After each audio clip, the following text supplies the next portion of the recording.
हेल' लोगोफोर आंनि बे बिमुसार इउटुब चेनेलाव नोंथांमोनखौ फिन खेबसेबाव बरायनाय जाहरबाय आरोना माने भिडिअ बांद्राय गोलाव नङा आरोना दिनै ओरैनो सर्ट माने भिडिअबो होथारनो मोनाखै नालाय ओमफ्राय बिदि बांद्राय मन्दिरावबो भिडिअ लानाय एलाव गैया नालाय बेनिखायनो आं ओरैनो ससे भिडिअ लानानै फैबाय आरोना स' आं दा दंफैयो सर्थाइबारि कृष्णगुरु आश्रमाव आरोना आंनि भिडिअखौ नायलांबाय थाबानो जाबाय आरोना जिखिनि खोन्थानो हायो बेखिनि खोन्थालांगोन आङो लोगोफोर आं दा दंफैयो न'सत्र आरोना सर्थाइबारि कृष्णगुरु सेवा आश्रम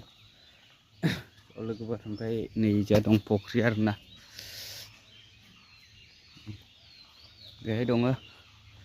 बियो हटेलमोन आरोना ओमफ्राय नै सेकेन्ड गेट फार्स्ट गेटआ थाबबाय आरोना बैहायमोन खुलुमखांबाय आरोना ओमफ्राय दा नायग्राफोरखौ फैबाय आरोना ओरैनो बेरायनो फैदों ओमफ्राय आंबो खुलुमखांबाय आरोना दा थांनायसो जासिगोन